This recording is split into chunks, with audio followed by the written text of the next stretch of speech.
Bienvenue dans notre podcast Isadora BC, le podcast où une comédienne et un poète échangent autour d'une tasse de café. La comédienne, c'est Clarence Massiani et le poète, c'est Régis Dequet. Bonjour Clarence. Bonjour Régis. Aujourd'hui, nous allons lire quelques textes et quelques poèmes. Et je crois que c'est toi qui vas commencer avec un extrait du livre « J'ai tué Scheherazade » de Joumana Haddad aux éditions Sinbad. Nous t'écoutons. Alors, ça n'est pas un poème, oui, c'est un extrait de texte, c'est ça? Oui, c'est ça. Ouais. Tout à fait. Alors, pourquoi écrire de la poésie plutôt que des romans comme on me le demande souvent? Parce que la poésie est la preuve que la vie ne suffit pas, ainsi que l'a dit un jour Fernando Pessoa. Parce qu'elle est une urgence, une histoire d'une intensité passionnée sans préliminaire qui convient à mon âme impatiente. Parce que c'est un éternel combat d'escrime contre moi-même. Parce que la poésie m'aide à sentir que je suis en vie. Parce qu'elle multiplie la vie. Parce qu'elle est ma chair telle que je l'aime, sans peau protectrice. Pourtant, les sombres faits sont là. Les Arabes lisent un quart de page par an. Seulement 1 sur 53 livres vendus à l'échelle mondiale est un recueil de poésie. La poésie a surtout pour lectorat des personnes âgées. Ces statistiques et d'autres aussi fatales me résonnent dans la tête sans relâche. Mais après tout, à quoi bon les chiffres? On n'écrit pas de la poésie pour être branché ni pour être reconnu, encore moins pour être célèbre. On écrit de la poésie pour être libre. Ce qui restera pour moi la seule question et la plus terrifiante. Peu importe les progrès accomplis, il reste un monde tabou pour les femmes, c'est en ce monde que se trouve sa liberté, de Zaha Hadid. De fait, mon premier poème, écrit à l'âge de 12 ans, s'intitulait « Ma liberté ». D'aucuns y verront une coïncidence objective, je préfère y voir un signe du destin, et nul n'ignore qu'entre les coïncidences et le destin s'ouvre un abîme de différence.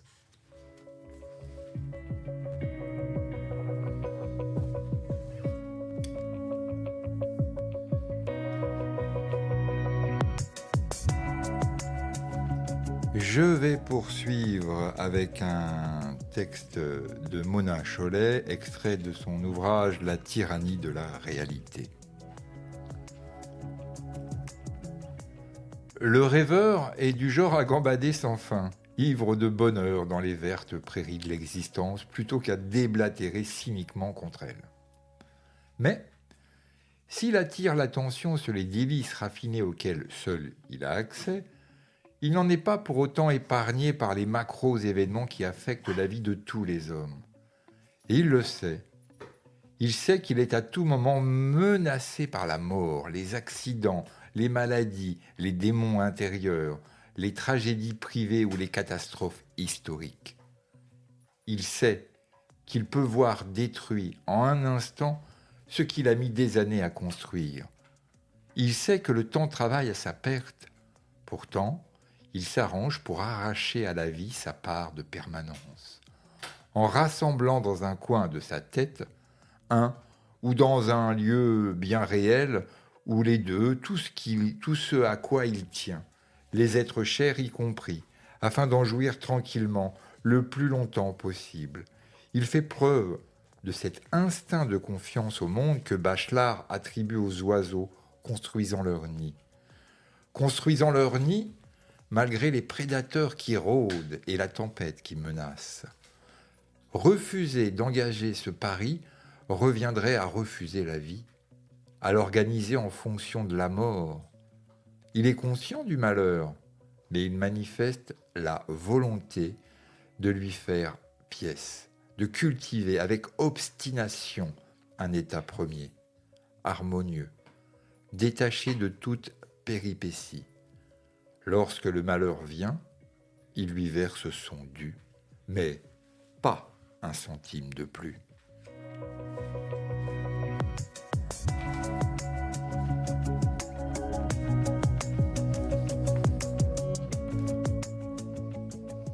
Je poursuis avec un extrait de texte de Stéphane Novak, Papantoniou, Nos secrets sont poétiques aux presses du réel. Non, sont politiques.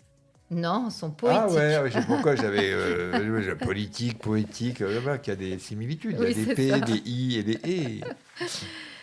Qui s'intitule « Je me mens ». Je me mens. Je me mens tard, je mens droit, je mens total. Par exemple, je dis « Demain, ça ira mieux ». Ou je dis « Oui, ça va ». Ou « Oui, oui ». Ou « Super ». Le verre est dans le fruit dans la pomme. Je me mens, je savoure la pomme. Je me mens par nécessité, je mens par obligation, par fidélité, parce que je suis l'obligé de. Je ne suis pas courageux, je ne suis pas vaillant, parce que je n'ai pas peur. La tromperie ne commence pas par une, mais par deux. Il y a une tromperie d'avant la tromperie. Le ver est dans le fruit, la trompe est dans la flûte, la fuite est dans la fugue, la figue est dans le pré. Le vers est dans la phrase, revenons à nos fugues, nous ne voyons pas nos yeux, nous mentons par cécité. Nous ne cesserons plus de mentir, nous mentons à notre visage, à notre corps. Notre visage nous est secret. Nos visages, nous sommes secrètes. Nous ne nous arrêterons pas là, vous savez tout, nous n'épargnerons pas les faibles, nous trouerons les mensonges, les visages. Ce qui ne peut être menti sera trompé, ce qui peut être trompé sera nommé. Docteur Lover du turnover. Nous allons dire la trompe, boucher, sectionner, ravaler. Quand ça ressaigne, les va-et-vient sont plus douloureux. Nous allons décrypter les rêves, les placer hors de la crypte, cogner les codes.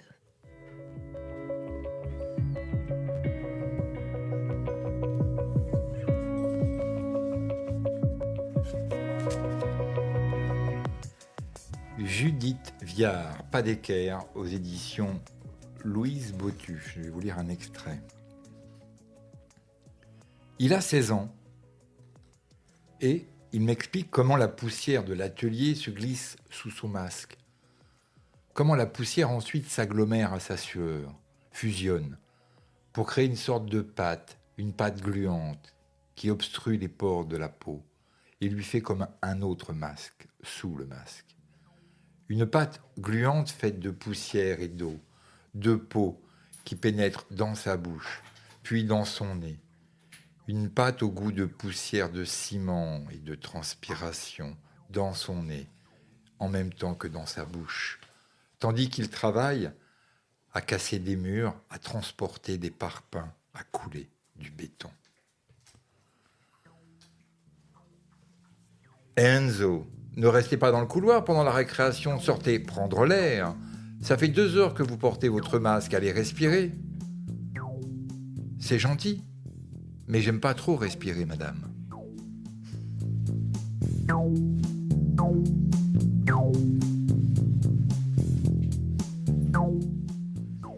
Voici maintenant 2 petits poèmes de conversation avec l'espadrille de Mauricio Rosenkoff, poème traduit de l'espagnol par Guy Lavigéry, que je salue, comédien avec qui j'ai joué Louis Claude Sartre il y a quelques années. Bonjour Guy, si tu m'écoutes. Alors, le premier de ces poèmes. J'ai recommencé à parler avec l'espadrille. Je ne dois plus le faire. J'éviterai son regard à l'avenir. Deuxième petit poème. J'ai le ventre plein de fils. Je tisse dans mon coin la toile. Je rêve de voile.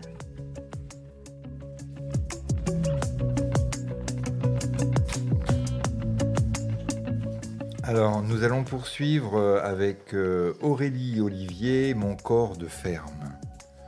J'en lis un, puis tu lis le suivant, oui. D'accord ? Au tout début des années 50, un géographe français, gars du coin, déplore le déficit de modernisation et la mentalité paysanne.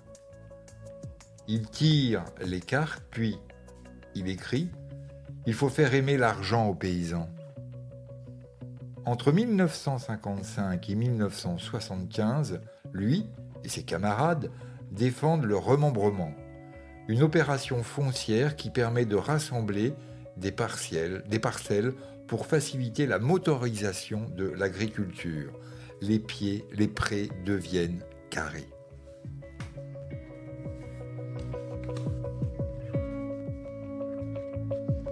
Et donc, deuxième poème de Aurélie Olivier, toujours dans Corps de ferme.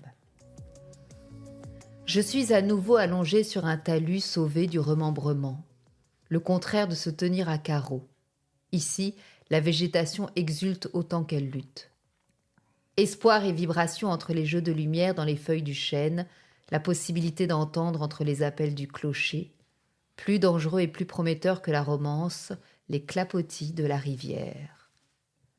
Les clapotis sont des clapotis et les clapotis sont des larmes. Les clapotis sont des clapotis et les clapotis sont des larmes.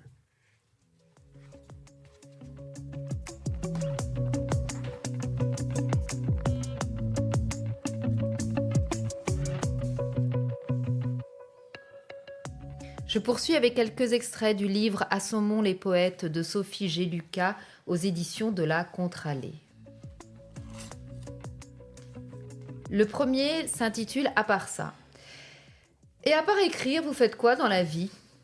Chaque fois que la petite dame du rez-de-chaussée m'attrape dans le couloir, invariablement, elle me pose la question fatidique. J'ai beau essayer de l'éviter, elle doit me guetter derrière sa porte. La petite dame me parle de la pluie et du beau temps, mais toujours elle trouve le moyen de glisser. Et à part ça, vous faites quoi dans la vie ? Et chaque fois, je pense à cet article de Brigitte Giraud, Être écrivain malgré tout, où elle note combien c'est compliqué pour un écrivain, un poète, d'expliquer ce qu'il fait, comment il vit, d'être ce qu'il est. L'écrivain travaille sur une matière quasi intransmissible. Parce qu'en plus d'écrire, il faut gagner sa vie. Nous avons 2 vies en une, la vraie vie et la vie à écrire. J'aurais pu énumérer à la petite dame tous les métiers que j'ai exercés pour pouvoir continuer à écrire. Femme de ménage, serveuse, plongeuse, animatrice d'une ligne rose, formatrice, aide documentaliste, animatrice de radio, laveuse de flacons d'urine, autre fluide dans un laboratoire, technicienne de son, aide ménagère pour les personnes âgées, correspondante de presse, et puis le RMI, le RSA, les contrats précaires, les contrats aidés. À présent que je publie, j'anime des ateliers d'écriture dans des écoles, des prisons, des hôpitaux. Je participe à des tables rondes, je fais des lectures publiques, je suis intervenante en milieu scolaire sur la poésie contemporaine. Et à part ça, j'essaye d'écrire.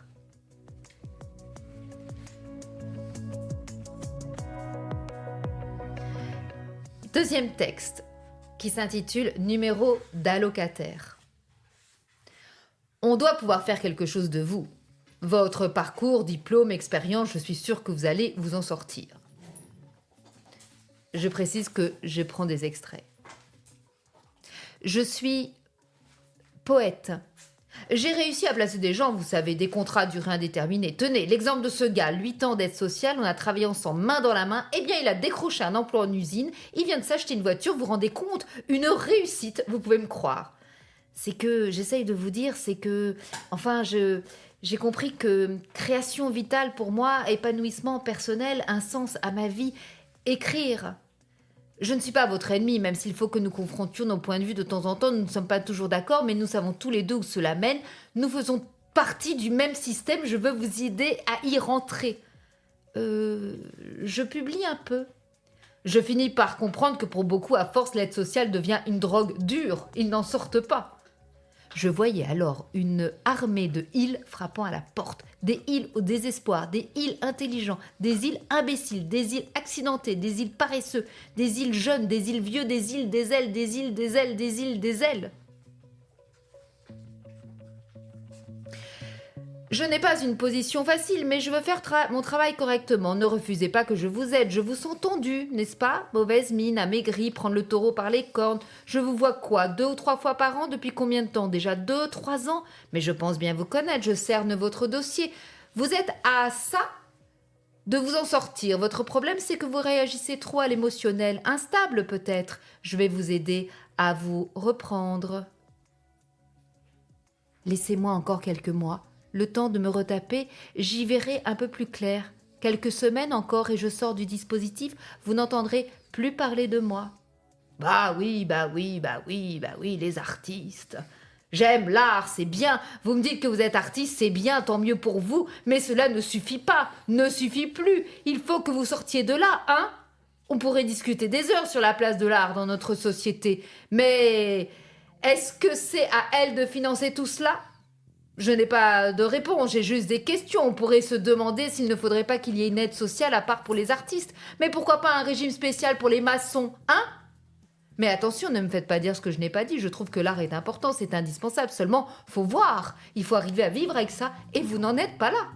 Remarquez, j'ai aidé un monsieur, un ancien plombier. Son truc, c'était la ferronnerie d'art. Eh bien, on lui a trouvé une formation, et c'est ce qu'il fait maintenant. Les balcons, tout ça, c'est chouette, là. Hein? C'est chouette. Bon, allez, à nous.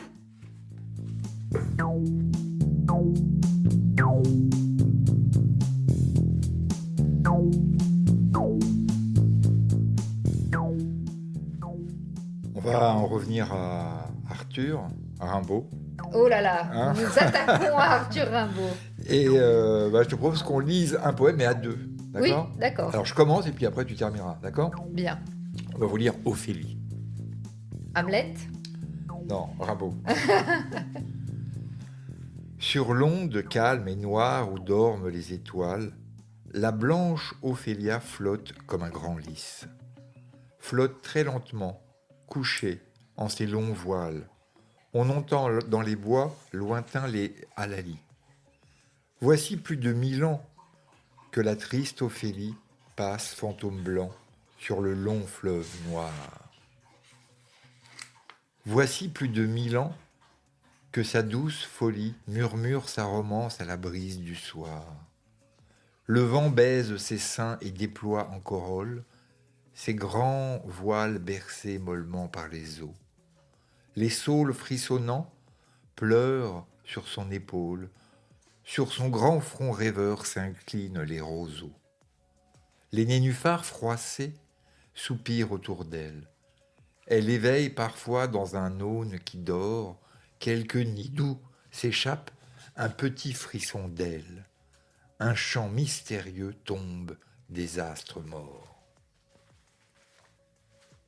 Ô pâle Ophélia, belle comme la neige, oui, tu mourus enfant par un fleuve emporté. C'est que les vents tombant des grands monts de Norvège t'avaient parlé tout bas de l'âpre liberté. C'est qu'un souffle tordant ta grande chevelure à ton esprit rêveur portait d'étranges bruits. Que ton cœur écoutait le chant de la nature dans les plaintes de l'arbre et les soupirs des nuits. C'est que la voix des mers folles, immense râle, brisait ton sein d'enfant, trop humain et trop doux. C'est qu'un matin d'avril, un beau cavalier pâle, un pauvre fou, s'assit, muet, à tes genoux. Ciel, amour, liberté, quel rêve, ô pauvre folle! Tu te fondais à lui comme une neige au feu, tes grandes visions étranglaient ta parole, et l'infini terrible effara ton œil bleu. Et le poète dit qu'au rayon des étoiles, tu viens chercher la nuit les fleurs que tu cueillis et qu'il a vues sur l'eau, couchée en ses longs voiles, la blanche Ophélia flotter comme un grand lys. Arthur Rimbaud. Bien. Bah, c'est fini pour aujourd'hui. Mais c'était bien, c'était beau. C'est très beau. On vous dit à la semaine prochaine. Et vive la poésie!